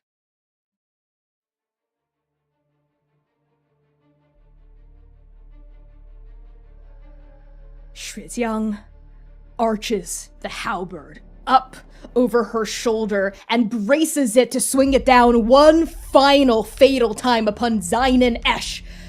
But then Xiao Cheng's voice rings across the courtyard. They step forward, Zifeng outstretched, pointed at the back of Shrijiang's head. And the fur on the nape of her neck bristles as she feels Zifeng against her own neck. And Xiao Cheng says, "Wait! Forge Master, you don't understand. I'm just like you. I was scared, too.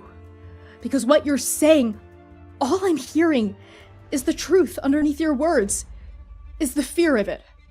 I was scared of being a burden, of being wrong, of doing wrong so much that I let it control me. I let it take over me. I couldn't accept that I could be capable of hurting other people, and that made me unable to accept any other truth about this world. Because you're not wrong about many things, Forge Master. We all do have hunger. We all do have power. We all do have the capacity to hurt other people." And at that, Xiao Cheng touches their eye that's been taken out, which has been welded shut, bleeding orange. And they lower their hand, look back up at Shrijiang. "But we also have a choice. It's not dishonest to choose peace, to choose the game. What's dishonest here is thinking that everyone else wants to hurt other people. That's all we're capable of. All you've talked about is being honest, is following your base instincts, is your hunger, but have you even been honest with yourself this whole time? Answer me, Forge Master! Do you actually want to hurt other people, or do you just think you have no other choice?"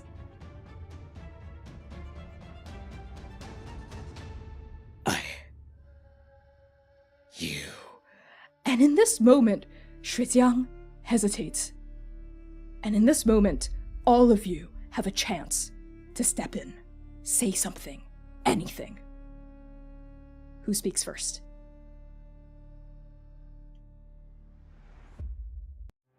Zainan has already been in this back and forth now for what seems like forever, but it's only been, the last couple hours at most. And he, delirious, bleeding from way too many places, pushes himself to his feet with the opportunity that Xiao Cheng got for him. "You see, just because you're scared, acting out like this, you're the one that looks like prey, not the predator. Prey bites when it's cornered." I remember what it feels like to be prey. You do too, Courtier. Devouring it. We like to pretend that it's gone. That the scars that it's left are inconsequential to the future that we might build. But who am I without my scars? You don't I was ever have to made. leave them. Look at me. I'm more scar than man. I'm still just me. So what keeps you going? Huh? What keeps all of you going? If not this pain. Zynon slides a glance to the frozen flower petals just outside of the liminal and follows them to Seer, to Lumira, and just past Lumira, Naeem on the next roof. I have people that make me want to walk forward. Because I'm not the scars. Scars are just the memories of who I am. You don't have to be all that violence.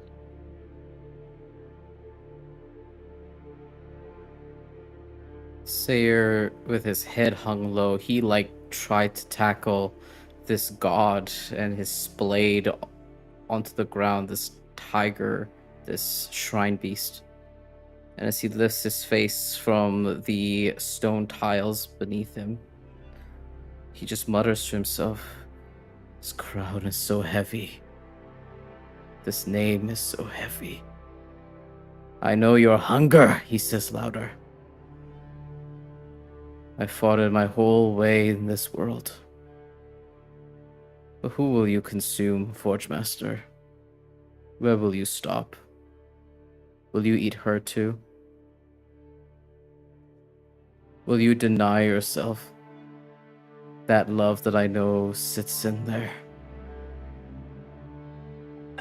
What will it take?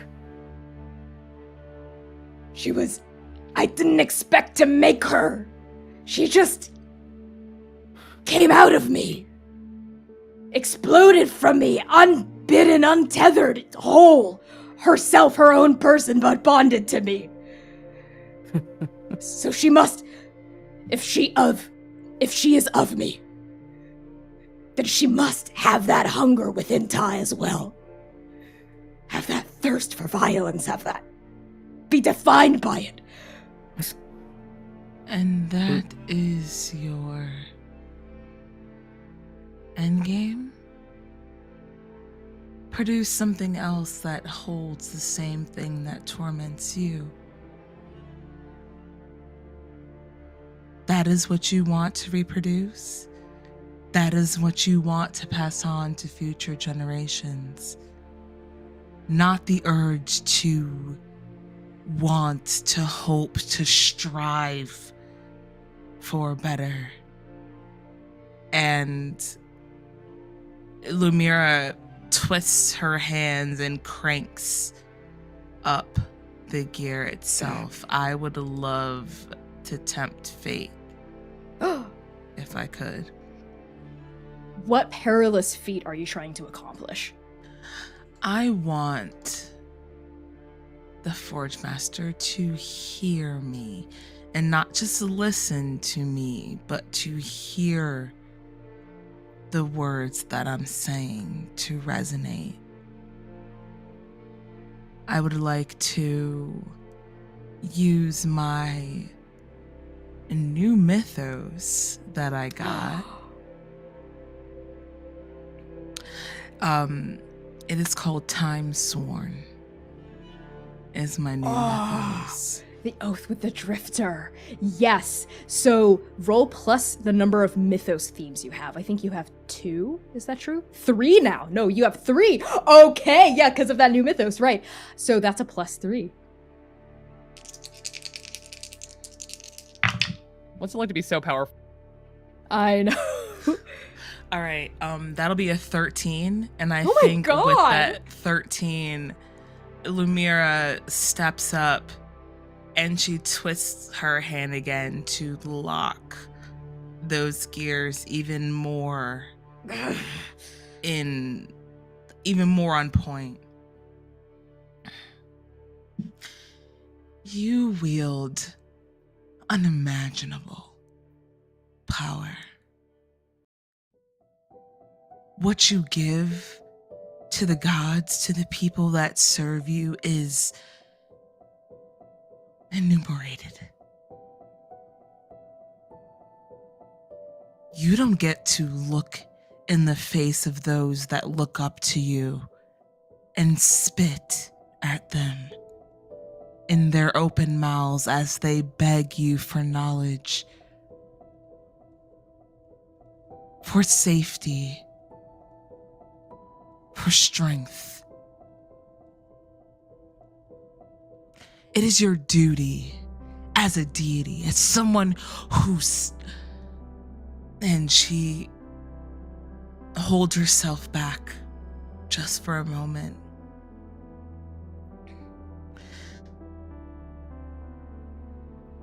When you step to the ranks as a god and you accept that as your journey, there are other pieces that are important to whether or not you succeed.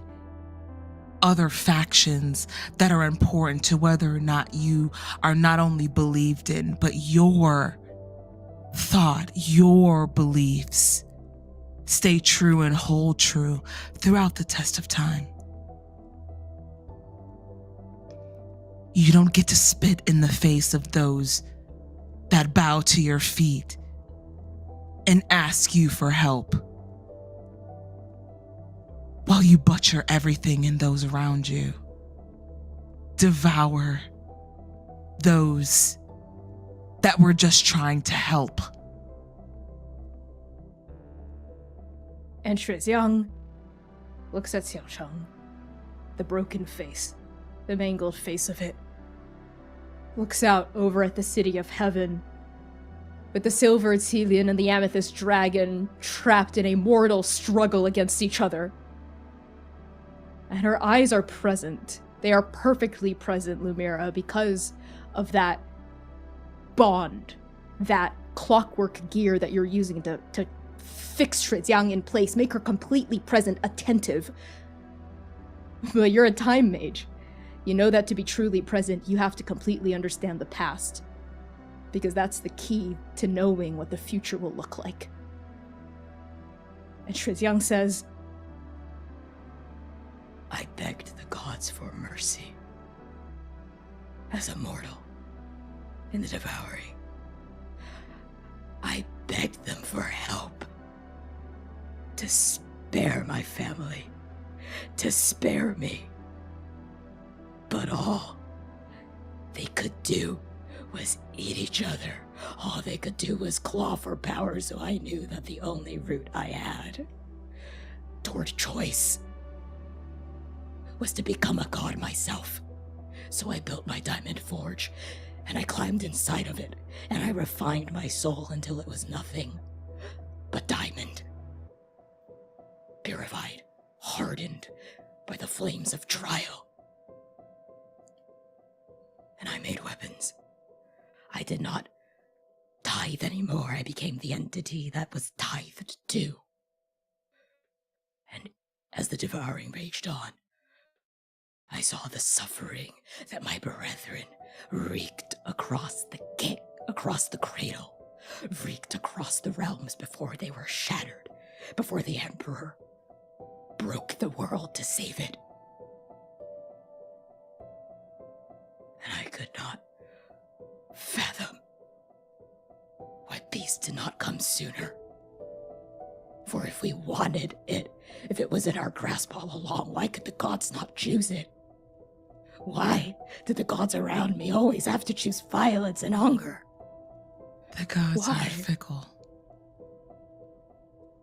Lumira says, and when she says it, it is almost with a taste of, like she was swallowing something sour at the same time. As if some of what the Forge Master is saying is resonating a bit too deep for her to even want to or is ready to acknowledge. They are fickle. They think they know what is best. They think they know what is safe. but they don't have faith in the parishioners they create. They don't believe that with their teachings, some of them don't believe that with their teachings they can influence, change, make things different. You know loss. I see it in your face. I know nothing but loss. Everything that I touch leaves me. So And yet you still stand here. You still bind me with your Time Walker's oath. And yet I You still fight stand. me. I still fight because I know what is true in my gut and what is true to myself. While the gods may lack, we, those who believe, make the blessings happen. And she says that with her eyes locked directly on the Forge Master, unwavering, unshaking, committed, and convinced. Well, I am not a chronologist, so I cannot change what has already happened. You don't have to be. Be better. Where are your damn scars? As a Love them. badge of honor. You have eternity. An eternity to change your path. What you Nothing. forged yourself in Diamond Furnace, surely you're more than diamond. Nothing but time.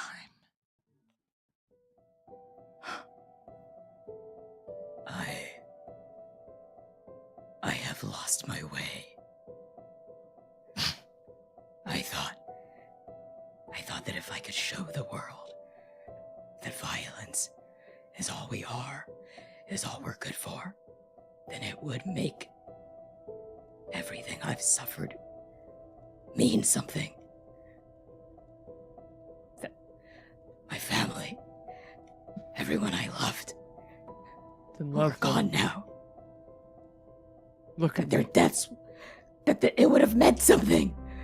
Forge That it would have Master. been right, it would have been fated. Forge Master. If I may. Ghosts are there for us to love. Just like the scars.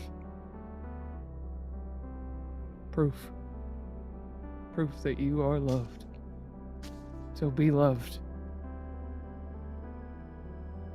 And show that beautiful God that you made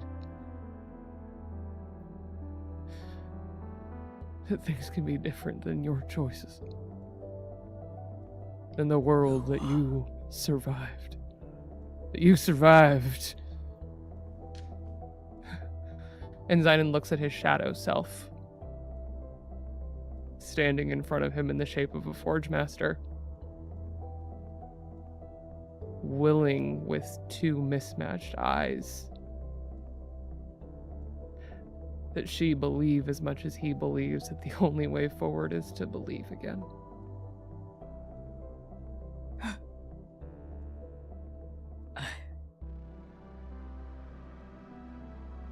I was wrong about Lua. There has never been hunger in that soul. There has only ever been hope, but I've been unable to see it. Because how could something made of me still have hope? And the Forge Master lowers the halberd, drops the butt of it against the tiled roof, and all the fight goes out of her. She slumps against the plum leaf courtyard. And Lumira, you feel your hold on the liminal finally end, as this part of the fight, your magic knows it's over. The liminal comes down wavers away. The clock gears vanish in soapy cascades of pure gold. And the world around all of you starts moving in tandem with the world within this liminal back into reality. Lumira will hold her hand out to the Forge Master for the halberd. It's heavy, is all she says as she holds out the halberd toward you. I think when Lumira grabs it, she was like, it's all right. And then it actually drops the weight in her hand and she's like, oh, shit. But kind of scoots it back and holds it to her person before taking a quick periphery glance at Zynon and Sayer. Zynon staggers backward and kind of looks for the first thing to lean on. And as soon as you look for someone to lean on, Sayer is there. This four-legged tiger leans his shoulder up to your weakened arm and holds you up. You got big. Do you still have the antlers? Oh yeah, he's a tiger with antlers. Lumira scratches between the antlers. Zynon, as the dust literally settles over the fight, the ghosts that have been surrounding you, swirling around you, protecting you, empowering you, they also sense this fight end, and the ghosts start to recede. And as they recede, you feel them pulling at you. Ija's hand against yours, Sorna's, Doxa's, Sing's. Not violently, not even insistently, but just lovingly, guiding you, trying to guide you back home, to the ghost realm, to the spirit realm, because the cost of you holding back from Earth, because the cost of you stopping holding back. How do I even put the phrase of that? Right, none of it sounds elegant. Let me try that again. Because the cost of your move to stop holding back from earlier was that you become more ghost than man, and the ghosts here can sense it. You're one of them, and you hear all of their voices in your ears.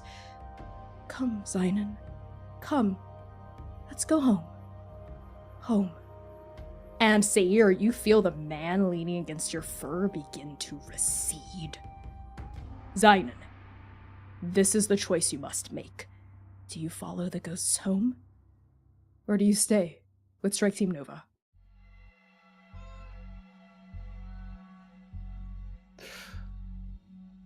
Zynon can still feel every word that he said and that the Forge Master said pounding in his head. It's either the hammer blow or that maybe the Forge Master cut deeper than just the wounds. Ghosts are there for you to love. And all the ways that he wanted to go with them in the trial, all the times that he sat at Trans alone wishing that he were at home. He can feel them pulling. But just as the liminal was diffusing, he also saw Lumira,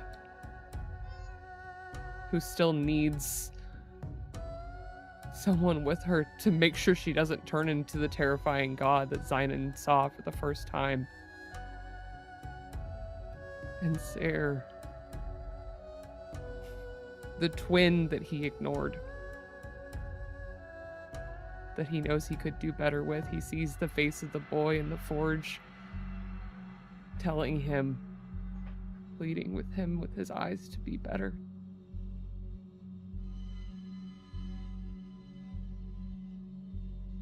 And he remembers at the heart of what he said,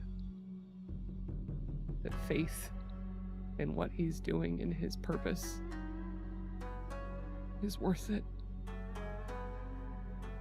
And again, for the second time tonight, He trusts in the will of fate that he has been brought back for a reason as an agent of trans. Even though he can feel his heart going home. It sounds like to me, Zainin, that you're making a hard choice. Yeah?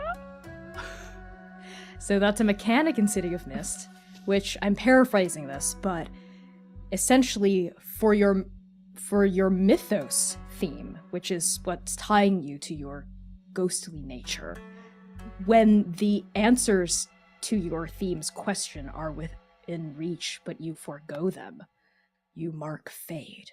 So what is that question at the heart of your mythos theme? Am I alive or am I dead?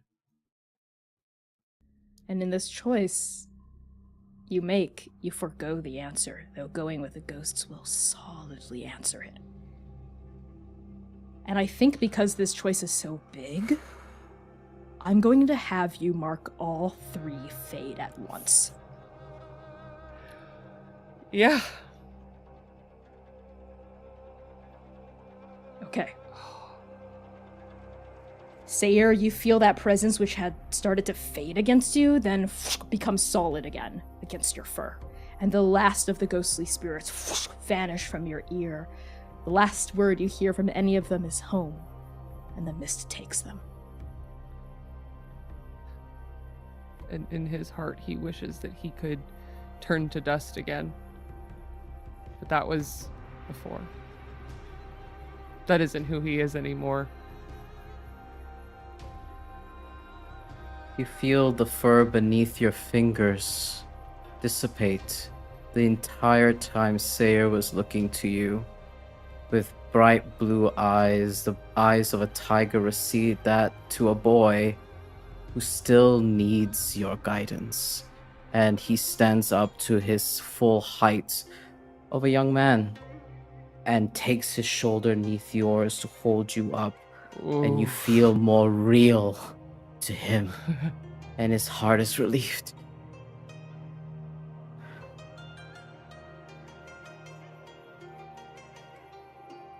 Cultivators! In a plume of magic, appearing on the roof across from the courtyard from all of you are the 4 symbols.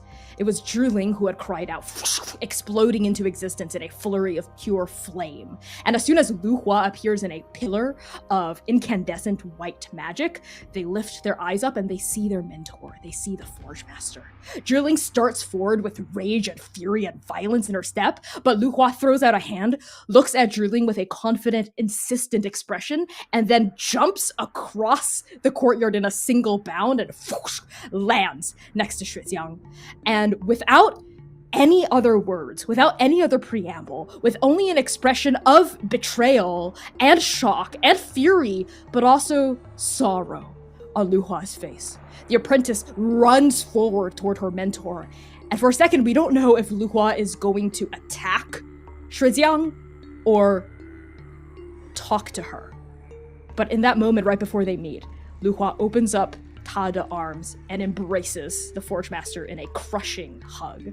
The Forge Master just kind of takes the hug and then looks deeply, deeply, deeply guilty and ashamed. And Lu Hua pulls away, and before she can speak, before she can say anything, as one battle has come to its fated end, so too does another. The clash between the doomed sisters terminates at the peak of Plum Leaf Bridge. The Silver Telian gores the Amethyst Dragon through the chest with a gleaming antler, driving her twin down, down, down through the sky and poof, into the bridge. The earth shakes around all of you as though the ground itself were giving way to such immaculate violence. Sigu pulls back her antler, dripping in an arc, a cascade of red blood, mortal blood, and bears a set of vicious fangs. A roar erupts through Plum Leaf Courtyard. But the immortal emperor is not yet slain. She raises her razor-sharp claws and bellows in return, the purple mane over her chest stained with her own crimson blood.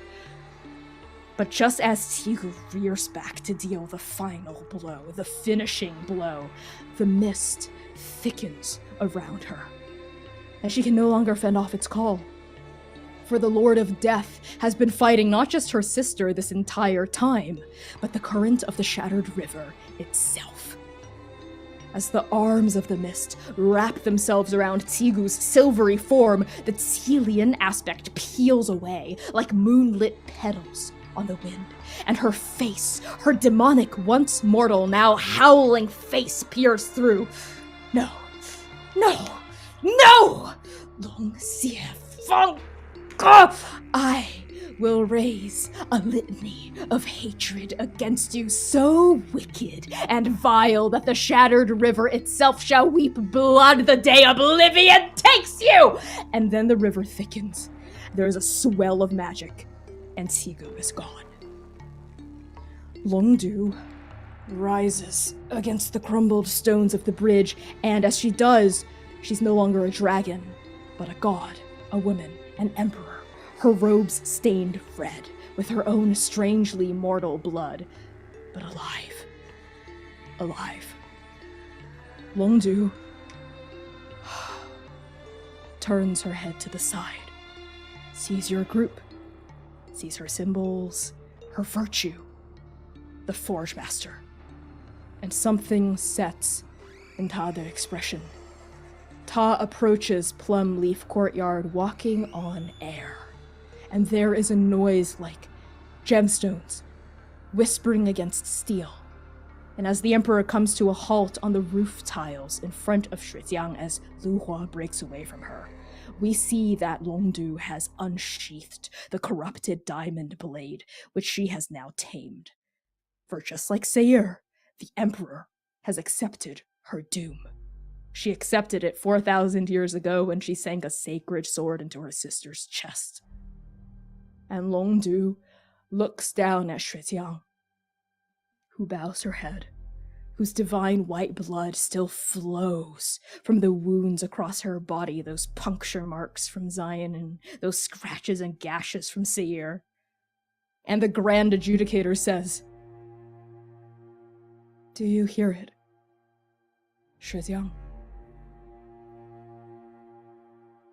I do. It is faint, but I do.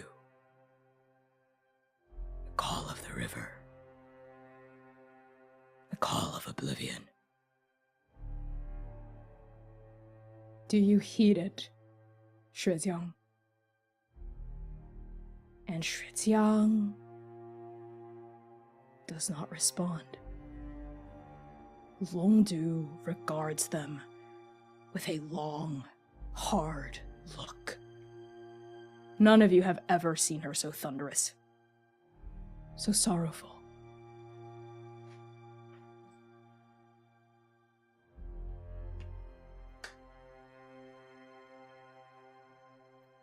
And Longdu lifts the blade.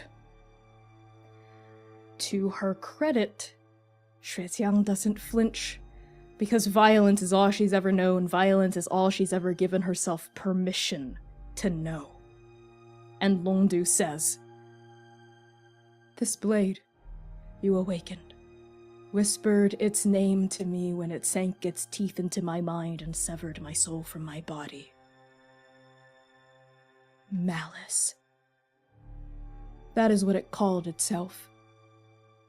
That is what it called your heart.